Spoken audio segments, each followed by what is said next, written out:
मध्ये अदृश्य रूपाने आपण ज्यांच्या सहवासात बसलो असे बाबा हनुमानजी, बाबा जुमदेव यांना प्रणाम करतो।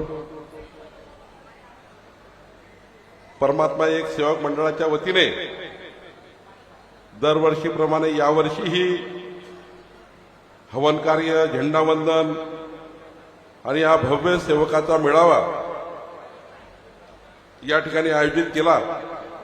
आणि या मेळाव्याला प्रामुख्याने उपस्थित आपल्या भागाचे लोकप्रिय खासदार श्यामकुमार बर्वेजी, माजी आमदार टेकचंद सावरकरजी, प्रसन्ना तिडकेजी, आपले अध्यक्ष रवींद्र गायधनीजी, उपाध्यक्ष देवराजी तुमसरे, किरणजी राऊत, प्रदीपजी चौधरी, सुभाषजी दहेकर, आपल्या सरपंच शिलाताई वांगे, ईश्वरजी चिचगरे, पुष्पाताई गायधने, रवींद्र खापरे, अनिलजी निदान, नरेशजी मोडगरे, रमेशजी चिकटे, चांगूजी तिजारे, मोरेश्वरजी सोरते, रमेशजी कुंभलकर, मुन्नाजी चलसानी, पद्मावती चलसानी, दीपिकाताई पोटबरे, शिवराजजी माथुरकर, राजेंद्रजी जयस्वाल, नितेशजी वांगे, सचिनजी बाळगुदे या ठिकाणी आत्ताच ज्यांनी आपल्याला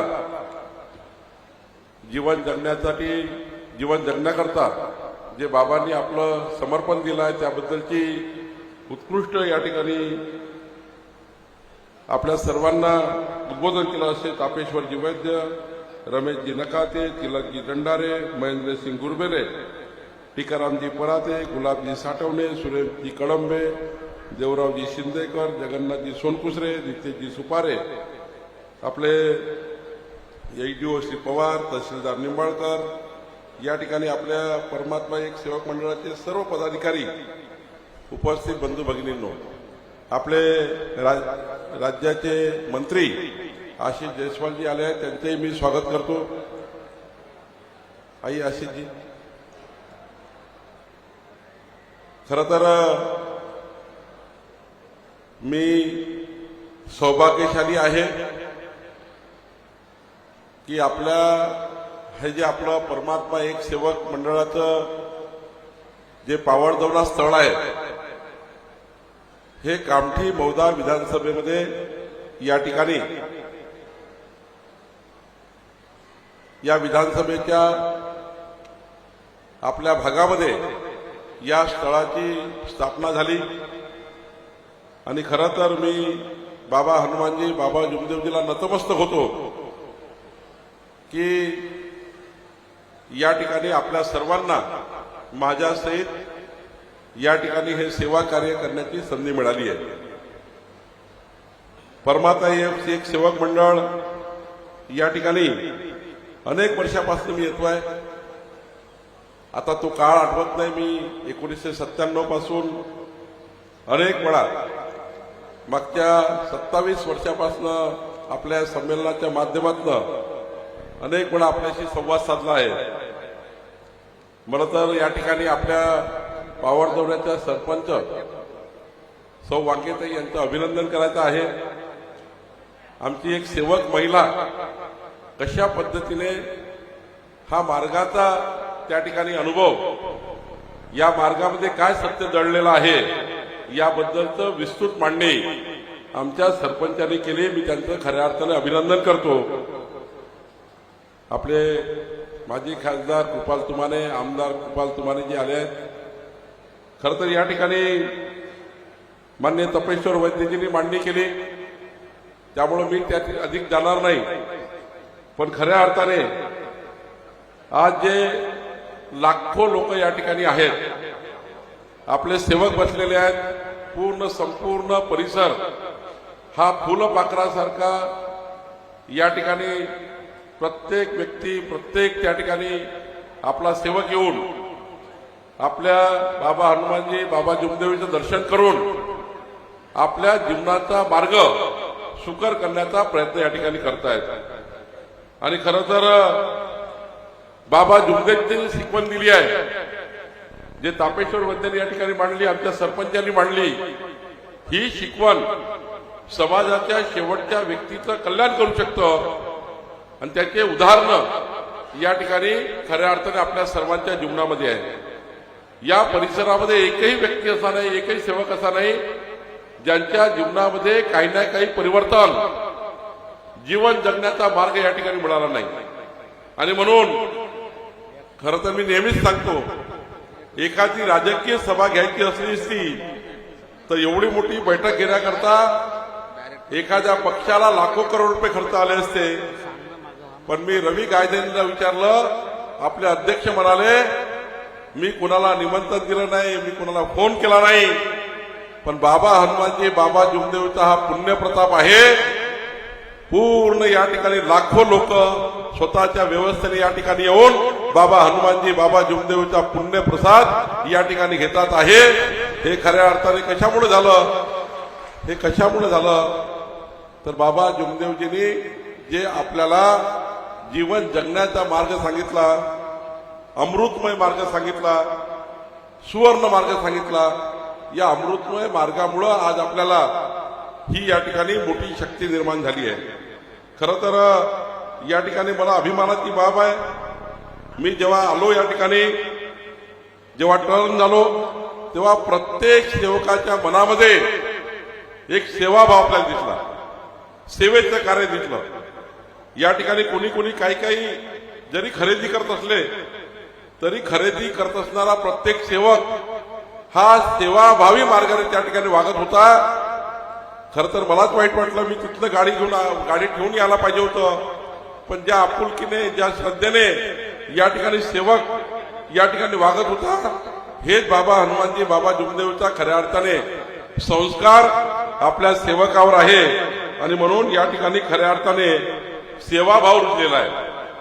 मी या ठिकाणी सांगेन की आपल्या सर्वांना माहिती आहे, बाबा जुमदेवजींनी जे निष्काम सेवा कार्य केलं आणि हे सेवा कार्य करून मानव धर्माची स्थापना केली, आणि हे पुढचं कार्य जे आता आपल्या सर्वांना सोपवलं आहे। मंडळ तर आहे, मंडळ तर तात्कालिक नसतं, आज अध्यक्ष कुणी आहे, काल मदनकर होते, आता गायधनीजी आहेत, निरंतर काळापासून अधिक अध्यक्ष आले, कधी वाघसाहेब होते, त्यामुळं हे पद बदलणार आहेत, पण हे निरंतर चालणारं सेवा कार्य मात्र कधीच बदलणार नाही, कारण हे सेवा कार्य बाबा जुमदेवजींनी आपल्याला दिलं आहे।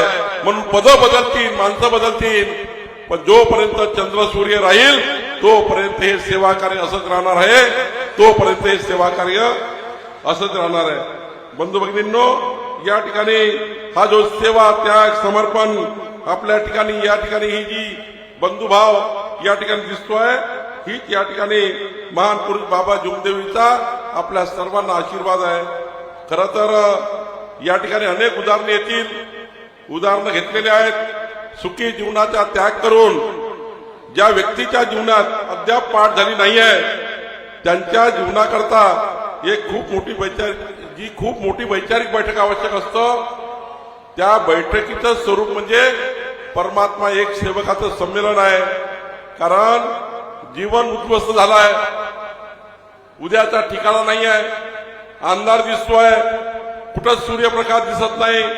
अशा वेळी जर सूर्यप्रकाश देण्याचं काम कुणी केलं असेल तर बाबा हनुमानजी बाबा जुमदेवच्या या ठिकाणी सहवासातून मिळाला आहे। आणि म्हणून बाबा जुमदेवजी यांच्या सहवासातनं आपल्याला आपल्या जीवनाचा मार्ग त्या ठिकाणी हा सूर्यप्रकाश दिसतोय। खऱ्या अर्थाने हे आपल्या सर्वांकरता अभिमानाची बाब आहे। या ठिकाणी आपल्या सर्वांना माहिती आहे की आपल्याला 4 तत्व, 3 शब्द, 5 नियम आपल्या सर्वांनी वाचून दाखवलेले आहे, तुम्हाला सर्व ज्ञात आहे। पण प्रश्न आहे जो तपेश्वरांनी मांडला, आमच्या या ठिकाणी बर्वेजींनी मांडला असेल, सावरकरजींनी मांडला असेल, या ठिकाणी आपल्या सरपंचांनी मांडला, आमचे अध्यक्ष मांडतील, हे सर्व शब्द, नियम, तत्व हे या ठिकाणी केवळ वाचण्याकरता नाही आहे। हे शब्द, तत्व, नियम आपल्या रक्तामध्ये उतरवून आपल्याला आपल्या जीवनामध्ये आपलं आचरण या शब्दाप्रमाणे, तत्वाप्रमाणे, वचनाप्रमाणे करावं लागणार आहे। आणि मला या ठिकाणी खऱ्या अर्थाने मी हे सांगू शकतो की बाबांनी दिलेले शब्द, तत्व आणि नियम जर आपण ज्ञात केले आणि त्याप्रमाणे आपण जीवन जगलं तर या ठिकाणी कितीतरी पिढ्याचा त्या ठिकाणी उद्धार होऊ शकतो। आपल्या 10 पिढ्या या संस्कारमध्ये निर्माण होऊ शकतात। खऱ्या अर्थाने आपल्या पुढच्या पिढीला एक नवीन पेरणी देण्याचं काम या ठिकाणी होऊ शकतं। मला या ठिकाणी विश्वास आहे की बाबा जुमदेवजी आपण पूर्ण बाबा जुमदेवजीला घेऊ शकत नाही, त्यांचे आविष्कार पूर्ण घेऊ शकत नाही, पण मला विश्वास आहे बाबा जुमदेवजींनी सांगितलेलं टाचणीवर तरी आपल्या रक्तात आलं तर आपण हे देशाचं चित्र बदलू शकतो. संपूर्ण देश बाबा जुमदेवजीच्या पुण्यप्रतापाखाली येऊ शकतं. इतकं मोठं कार्य या ठिकाणी आपल्याला केलं आहे. खरं तर आज माझी एवढीच विनंती आहे की जे सेवक आले आहेत, आमच्या बहिणी आल्या आहेत, आमचे भाऊ आले आहेत, यांना माझी विनंती आहे, तुम्हाला खऱ्या अर्थाने जो जीवनाचा मार्ग भेटला, तुम्हा सर्वांना जीवन जगण्याचा मार्ग भेटला, बाबा जुमदेवजीमुळे तुमच्या जीवनामध्ये एक मोठं परिवर्तन झालं. हेच परिवर्तन शेजारच्या घरात झालं पाहिजे. एखादा शेजारी, एखादा व्यक्ती तुमच्या जीवनात असा भेटल, त्याला व्यसन आहे, तो व्यसनाधीन झाला आहे, तो वेगळ्या पद्धतीने बिघडलेला आहे, त्या व्यक्तीला पुढच्या वर्षभरामध्ये एक जरी परिवार आपण बाबा जुमदेवीच्या या सहवासात आणू शकलो, एक परिवार, या ठिकाणी 6-6.5 लाख सेवक या ठिकाणी बसले आहेत.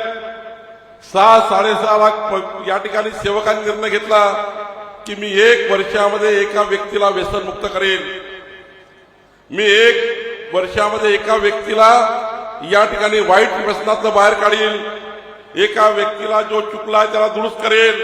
हा जर संकल्प केला तर पुढच्या 10 वर्षामध्ये या महाराष्ट्रातले, या मध्य भारतातले, छत्तीसगडमध्ये, मध्य प्रदेशमध्ये कोटी लोक यातून खऱ्या अर्थाने सुख समाधान प्राप्त करतील. आणि त्यामुळे इथलं जाताना संकल्पित होऊन जावं लागेल, एक निर्णय करून जावं लागेल की होय बाबा जुमदेवजींनी मलाही जबाबदारी दिली आहे. केवळ बाबा जुमदेवजींनी माझा परिवार चांगला करा असत नाही, तर माझ्या जीवनात जो जो परिवार आलाय, माझा शेजारी आहे, त्याचेही जीवन चांगलं करण्याचाही संदेश बाबा जुमदेवजींनी मला दिला आहे. इथनं गेल्यावर बाबा जुमदेवचा संदेश मी पाडील असाही विचार या ठिकाणी केला पाहिजे, जेणेकरून समाजाच्या शेवटच्या व्यक्तीचं कल्याण करण्याचा मार्ग या ठिकाणी सुकर होईल.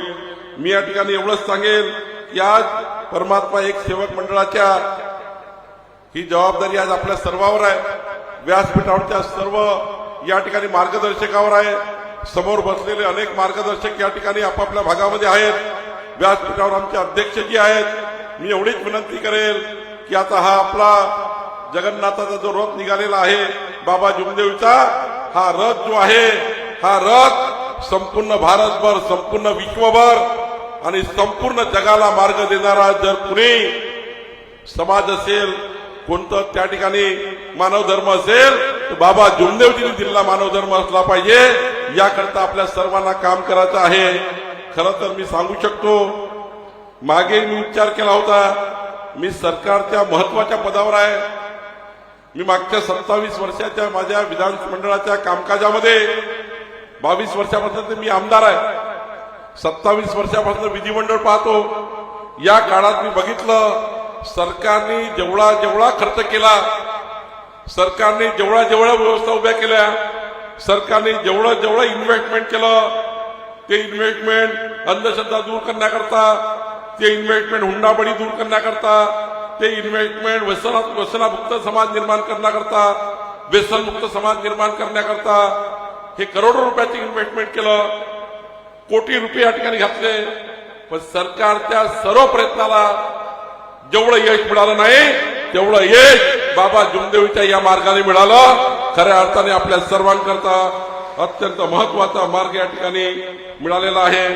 मी अधिक वेळ घेणार नाही, पण या ठिकाणी आशिष जयस्वालजी आपले वित्तमंत्री आहेत. माझा मतदारसंघ आहे, मी सुद्धा जबाबदार पदावर आहे. त्यामुळे उद्याच्या काळामध्ये या स्थळावर येणाऱ्या प्रत्येक सेवकांना व्यवस्थित सुविधा मिळायला पाहिजे. ही काही राजकीय सभा नाही आहे, ही कुणाला मतं मागणारी सभा नाही आहे. ही सभा आपल्या सेवकांना व्यवस्था उभी करण्याची आहे. मला या ठिकाणी गायधनीजी आपलं अभिनंदन करायचं आहे. रवींद्र गायधनीजी, आपण उत्तम व्यवस्था या ठिकाणी आज उभी केली. ज्या पद्धतीने आज मी बघतोय, खऱ्या अर्थाने मदनकरजींनी पुढे नेलं, आता तुम्हाला पुढे न्यायचं आहे. पण हे करताना आपल्याला जी आमची जबाबदारी आहे, माझी जबाबदारी, आशिष जयस्वालची जबाबदारी आहे, आपले राजा तिडकेजी या ठिकाणी नगराध्यक्ष आहे, आमच्या वाघेताई सरपंच आहे, खासदार साहेब आहेत. आमची सर्वांची जबाबदारी आहे की जे जे कार्य बाबा जुमदेवजींनी या मार्गाला सांगितलं आहे त्या मार्गाला जी जी काही सरकारमधून व्यवस्था उभी करायची आहे ती व्यवस्था उभी करण्याची जबाबदारी सरकारची आहे आणि ती व्यवस्था या ठिकाणी सरकार उभं करणार आहे. ही गोष्ट खरी आहे की मागच्या वेळी मुख्यमंत्री मोदयांनी 70 कोटी रुपये या ठिकाणी या भागाच्या विकासाकरता खर्च करण्याची योजना तयार केली. येणाऱ्या मार्चच्या बजेटमध्ये ती होईल. उडान पूल आपण गडकरी साहेबांकडून बांधून घेतला, त्याला नावाचा आग्रह होता, नाव कर झालं. आता आपला आग्रह आहे, मला रवीजींनी सांगितलं की या ठिकाणी जो 500 मीटरचा सिमेंटचा रस्ता आहे तो पूर्ण करायचा आहे, तो अर्धाच झाला आहे. हा जो कॅनल मधाचा आहे या कॅनलला जर कॉन्क्रीटचा स्लॅब टाकला तर दोन्ही बाजूची जागा आमच्या सेवकांना वापरता येईल. ती जागा देण्याचा निर्णय असेल, या ठिकाणी लाईट लावण्याचा निर्णय असेल, पिण्याचं पाणी देण्याचा निर्णय असेल. शेवटी बाबा जुमदेवजींनी व्यक्ती निर्माण करण्याचा मार्ग सांगितला, पण आमची जबाबदारी आहे निवडून आलेल्या प्रतिनिधीची व्यवस्था उभ्या करणे आणि व्यवस्था उभ्या करण्याची जबाबदारी बाबा जुमदेवजींनी आमच्यावर दिली आहे. निवडून आलेला प्रत्येक व्यक्ती हा बाबा जुमदेवजीच्या या कार्यामध्ये त्यांनी आपलं जीवन समर्पित केलं पाहिजे, आपला अधिकार वापरला पाहिजे. आणि मी तर रवीजी एवढंच सांगेल की आता राज्याचा महसूल मंत्री म्हणून अजून काही तुम्हाला वाटतं की या भागामध्ये अजून काही व्यवस्था उभ्या झाल्या पाहिजे, जागेबद्दल व्यवस्था झाल्या पाहिजे, निश्चितपणे करण्याची मी प्रयत्न करेल. शेवटी आपण आपला परिवार आहोत, आपण एका परिवारात बसलेलो आहोत. परमात्मा एक सेवक आपला सर्वांचा परिवार आहे आणि या परिवाराचं कार्य करणं म्हणजे काही उपकार नाही आहे, ते आपलं बांधिलकी आहे, जबाबदारी आहे, ती आम्ही पूर्ण करण्याचा नक्की प्रयत्न करू. मी एकच सांगू शकतो, जगामध्ये अनेक मशीन आहे, अनेक तंत्रज्ञान विकसित झाले आहे. जग आता चंद्रावर गेला आहे. 2047चा भारत तर अजून वेगळा होणार आहे, तो आधुनिक असणार आहे, तो सर्वशक्तिमान असणार आहे, जगातल्या कुठल्याही देशाला पुरून उरणार असणार आहे. जसं आपल्या जीवनामध्ये या जगामध्ये सर्व वस्तू सर्व व्यवस्था उभ्या करणारा मशीन आहे. हॉस्पिटलमध्ये गेलं तर सर्व मशीन आहे, पण या देशामध्ये जगामध्ये एक मशीन नाही आहे, रक्त बनवण्याची मशीन नाही. रक्त हा फक्त मनुष्य प्राणी मनुष्य हा रक्त बनवतो, त्याचं शरीर बनवतो. मनुष्य हा रक्त बनवतो आपल्या शरीरामध्ये, पण मनुष्य बनवण्याचं काम कोण करतं तर बाबा जुमदेवचा हा परमात्मा एक सेवक मंडळ करतं, परमात्मा एक सेवक करतं. कारण मनुष्य निर्माण करण्याचा हा जो या ठिकाणी आपला जो बाबा जुमदेवजींनी केलेलं कार्य हे जगामध्ये अविरत चालू राहील. आपण सर्व या ठिकाणी आज 26 जानेवारीच्या या पावन पर्वावर या ठिकाणी ज्या अपेक्षेने ज्या आशेने आलेल्या आहेत, येणाऱ्या पिढ्या आताच्या पिढ्या या समृद्ध झाल्या पाहिजे, सर्वांना चांगलं ठेवलं पाहिजे, सर्वांचं जीवन समृद्ध झालं पाहिजे. मी बाबा हनुमानजीला बाबा जुमदेवजीला प्रार्थना करतो की ज्या ज्या अपेक्षेने या ठिकाणी जे परिवार आले आहेत, जे व्यक्ती आले आहेत, जे सेवक आले आहेत, त्या सर्वांचं जीवन मंगलमय राहू दे. कुणाच्या जीवनामध्ये अमंगल घडू देऊ नको, सर्वांचं जीवन मंगलमय राहू दे अशी बाबा जुमदेवजीला प्रार्थना करतो आणि माझे 2 शब्द संपवतो. धन्यवाद. धन्यवाद साहेब, फारच सुंदर आणि मोलाचं मार्गदर्शन केलं. आपण